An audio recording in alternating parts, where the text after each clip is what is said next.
Me up there, Nate. Well, now to the latest on the vote of the proposed collective bargaining agreement. We're going to have to wait a little longer for a result as players are given more time to deliberate. The NFL Players Association announcing it is extending the voting window from Thursday to Saturday at 11:59 p.m. Eastern Time. Now, in a statement, the NFLPA is saying, quote, "Every vote matters, and we encourage all players to review the materials sent via email in order to make an informed decision." In the meantime, still business as usual around the league, and as such, the New York Daily News reports veteran corner Tremaine Johnson will be cut before the start of free agency. The move comes before Johnson's $11 million salary in 2020 becomes fully guaranteed. He was not able to meet the expectations of his 5-year deal worth $72.5 million. The Raiders also making a move. They've released linebacker Tahir Whitehead. The team will save $6.25 million as a result. Whitehead led the Raiders in tackles the past 2 seasons. General manager Mike Mayock has said they need to upgrade at linebacker. Browns quarterback Baker Mayfield is beloved at the University of Oklahoma, so much so that his former head coach Lincoln Riley announced that the school will unveil a statue of Mayfield. Heisman Trophy winner completed 70.5% of his passes and threw for 4,627 yards and 43 touchdowns the year he won the coveted trophy. All of Oklahoma's Heisman Trophy winners get a statue. It'll be unveiled, by the way, on April 18th during its spring game. And MJ, if he wins the Super Bowl in Cleveland, he will definitely get a statue outside of the stadium. What? Statue, ticker tape parade, firstborn thing. Children being named after him, the whole nine. All Thanks, of it. Will. Absolutely. All right, guys. That sounds like a very big deal, which leads us into our next segment. Big deal or no big deal? All right, okay, let's go. All right. Mandel. Oh, I love the graphic. It looks great. So we're going to go through a few scenarios, and we'll just decide if it is a big deal or no big deal. All right, okay. All right. We'll go from there. Start with the first one. Okay. Aaron Rodgers spoke to ESPN over the weekend. They asked him about the possibility of the Packers drafting a quarterback in either the first or second round. Rodgers had this to say, quote, "I'm a realist. I know where we're at as an organization and where I'm at in my career. I feel like no matter who you bring in, they're not going to be able to beat me out anytime soon." Didn't Alex Smith say that? So, big deal or no big deal, Aaron Rodgers would be comfortable with the Packers, right? If they drafted a QB in the first 2 rounds, what do you guys think? I think this is a big deal. You know what? I'm not going to say think. I know this is a big deal because I say it all the time. What happens in sports parallels society. So, listen, whether you're a student, you work in a cubicle downtown, whatever your profession is, you should take this approach. There's always going to be people coming in that are there to take your job. Now, more specifically in football, if they draft an individual and you give him everything that you can to help him beat you, and yet and still you still beat him, that is the biggest confidence booster you can have. And I always say this, confidence in yourself will always be stronger than fear in losing your position. Ooh. I respect this, and most people in life, not just sports, should approach it this way. You can read the Jeff Pearlman book. You can go through all the 30 for 30s. You can go through the football life. Rodgers and Favre did not have a great relationship when they played together, but in recent years, and a lot of that is due to some really strong efforts from people outside of the two of them, they have become closer, and they've become able to empathize for each other. I think Maura Mant, who's no longer with us and had a tragic passing a couple weeks ago, brought them together at the ESPYs in 2013 and said, hey, guys, and since then, Rodgers kind of has put himself in Brett Favre's shoes and said, hey, wait a second, I was drafted in the first round after he had just taken a team to the playoffs and was an NFC championship game. Like, and now Rodgers kind of empathizes with Favre, and that has really brought the two of those men close enough where they not only appear at award shows, but are friendly and have many a times where the two of them have gotten together. They golf together. They play golf. So to me, this is such a big deal because Rodgers knows the deal. Because when he was 36, or when Favre was 36, Rodgers came in as a first-round pick. I love the fact that Rodgers is self-aware, and I think it took 2 decades to get to this point. But I believe it's a big deal because if they do draft somebody, it's not this awkward, awful situation that Rodgers walked into. Peter, that was really, really well said. I just think no big deal because this is just Rodgers being Rodgers. Rodgers just does this thing where hashtag not to brag, but like I'm Aaron Rodgers and I'm very, very aware of that. No one that they can bring in is going to be as good as me for a long time. It reminds me of when the whole chugging thing was going on. Everyone was making fun of Aaron Rodgers for chugging, and Stafford did it better. And he's like, well, they finally did something they can do better than me. Congratulations to them. It's very, very Aaron Rodgers to say. Just as a side note, though, I would hate the draft pick. I really don't want the Packers to draft a quarterback. You got out-muscled by the Niners badly. You need some D tackles. You need some muscle. Do not draft a quarterback, please. I like it. I love that you brought up the Favre situation, because I think this is a full circle moment, Circle of life. especially for Aaron Rodgers. And I do think it's a big deal, but not because of it happening, but just what he said. I think so many times you hear hard work beats talent when talent doesn't work hard. Rodgers has both. He knows he's talented, and he goes out here and he puts it up, regardless that he's 36 years old. But this is what happens next. They're going to bring in another guy. He's going to learn under him. He's going to give him some tough love, I think, because no doubt. you need to in that situation. And I think in the long run, the Packers will be better for it. No doubt. But I love his approach. I love what he says, that swag, and that, listen, I ain't worried. I'm not worried. It's a little different than Roethlisberger 2 years ago when they drafted Mason Rudolph. I think we need defense. What do you mean? I wouldn't have drafted him in the third round. But what did that do for Big Mason fan. Rudolph's confidence? I don't know. To me, that actually hampered Mason Rudolph's growth and development. He had to deal with that. No doubt. All right, let's squeeze one more in here. Utah State quarterback Jordan Love has been getting some comparisons to Patrick Mahomes. Big deal or no big deal? Love threw 17 interceptions in 2019.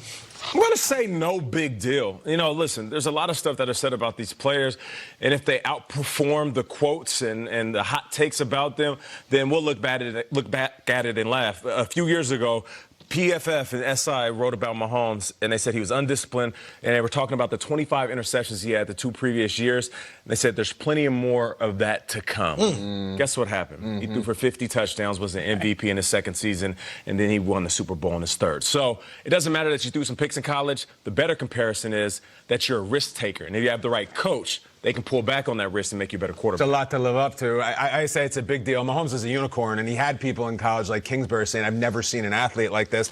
I look at someone like Jameis Winston, that last year at Florida State, pick, and everyone said, it's okay, he's talented, he's amazing. Pick. I don't think this is a little draft slide or something about someone's attitude. 17 picks is 17 picks. When someone tells you who they are, believe them. I think it's a big deal. It's the most in football last year in college game. Led the nation. It's a big deal. He led the nation in interceptions, and also what I look at, 7-6 after an 11-2 season. And I know they had a new coach, and if you really want to do the Jordan Love tape, it's amazing. The guy throws. He might have the best arm in this draft.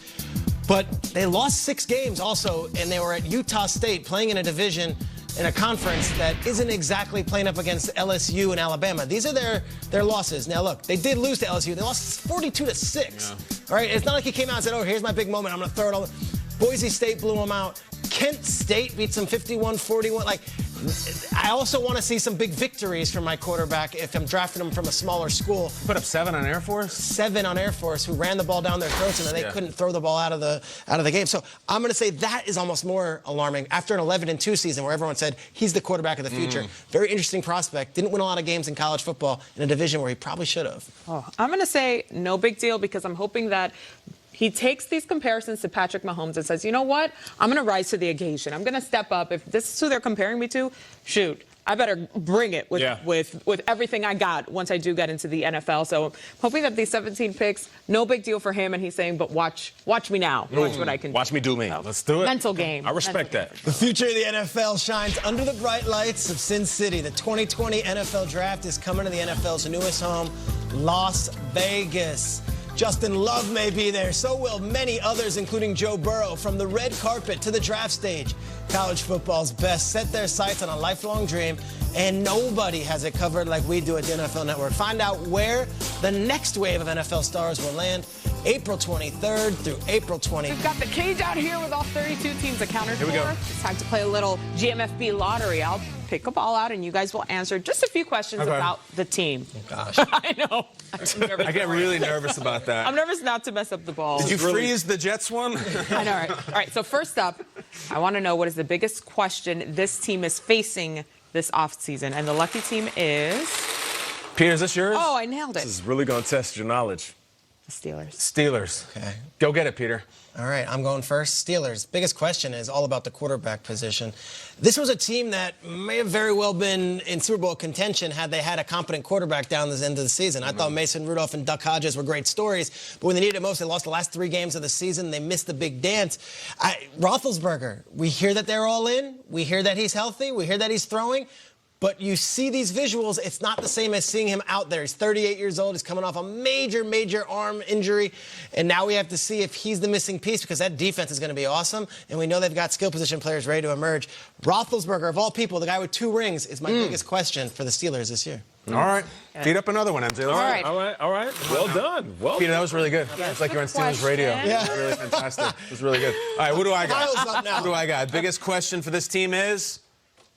Oh, the Green Bay Packers. Well, that's fascinating. All right. Is it? It really is. Yes, I'm calling it the ESPN Green Bay. My biggest question is how are you going to get up off the mat? You got absolutely destroyed in that game. We saw all the trips to California last year, year two under LaFleur. What are you going to do about it? We said after that game when they lost the Niners so badly that I felt like they lost that game in the weight room. They were completely out-muscled. So, you have a pass rush, you got a quarterback, you got receivers, you got everything, all the way to go to the title game, but you had nothing. What are you going to do to get stronger? To be, honestly, if you want to talk about the X's and O's, you need to be better against the run. They ran right up the middle on you. So Mike Daniels left last year. You have all these people. Where are the new B.J. Raji's? Where are the new run stoppers on the defensive line? Because I love those pass rushers, but the Niners went right through you. So what are you going to do about it? It starts in Las Vegas. Let's go. Wow. 2 for 2 here. How to do it? Come on, Daniel. Put up the brick. Come on. Burleson, for you, the Vikings. Okay. Minnesota. Hey, listen, speaking of getting up off the mat, here's the thing about this team. Every single season, especially after the Kirk Cousins era, we're looking at the squad saying they got everything they need. They got 2 really good wide receivers. The tight end play is always phenomenal. And Dalvin Cook last year, there were points where we honestly looked at each other and said he's the best running back in football. What happened to that defense of a few years ago where they were dominant and holding down the team? And also, Kevin Stefanski leaving and going to the Cleveland Browns, like this is an individual that helped this become one of the better offenses. Do you know that the Minnesota Vikings led the NFL in play-action passes? I mean, every time they faked that handoff to Dalvin Cook, they were going up top to Adam Thielen and Stephon Diggs. Are they still going to have that same type of rhythm and flow without Kevin Stefanski there? I'm looking forward to these guys not just getting into the postseason. They didn't pay Kirk Cousins all that money to get into the playoffs. They need to win a Super Bowl. Minnesota Vikings, Skol Vikes.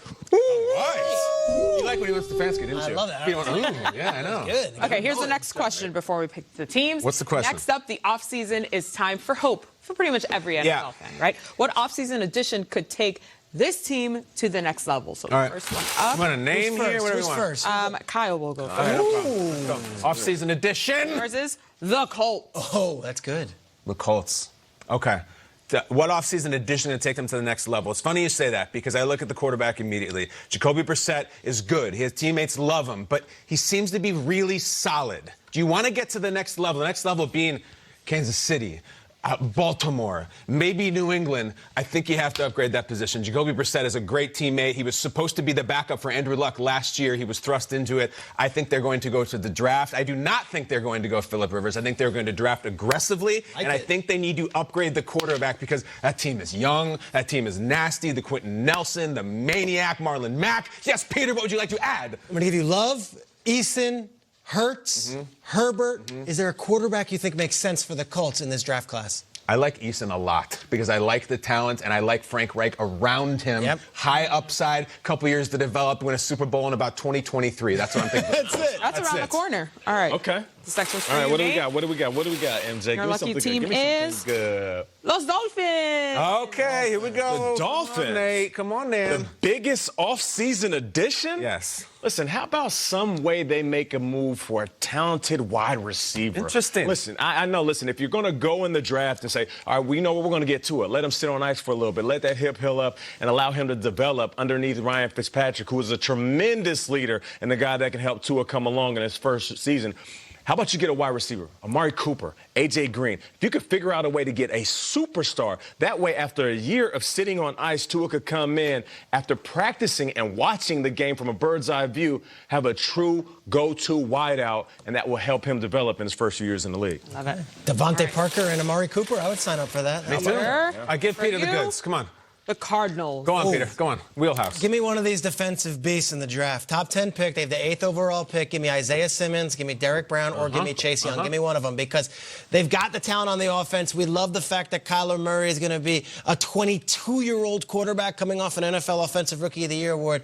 But I need to see if someone can stop the run, someone can make a play on D. Patrick Peterson's one of the best in the game. Chandler Jones is great. They're not getting any younger. Give me Derek Brown or give me Isaiah Simmons if he somehow falls to 8. But I love that, the 8th overall pick. Derek Brown, the big boy out of Auburn. All right. Love it. All right, speed round. Let's do it. What do you got? What do you got? We're not too far away from the NFL draft in Las Vegas. Figures to be a wild one. I want to know why you'd want to hang out with this team's head coach at the draft in Vegas. All right, give me Joe Judge. Bring me Joe Judge. Nope, it's...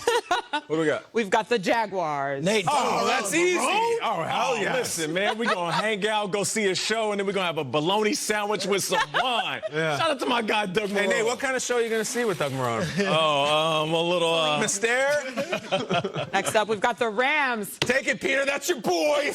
Your boy. McVay and me at Club Omnia with Tiesto playing till 4 in the morning. We don't have first-round picks. We just go out like first-round picks. Enjoy it. McVay's performing in the show. It's called Chippendales, Yes, I think, exactly. right? I can't wait. I'll be front row. What do you got? Wait for this one. This is a gift.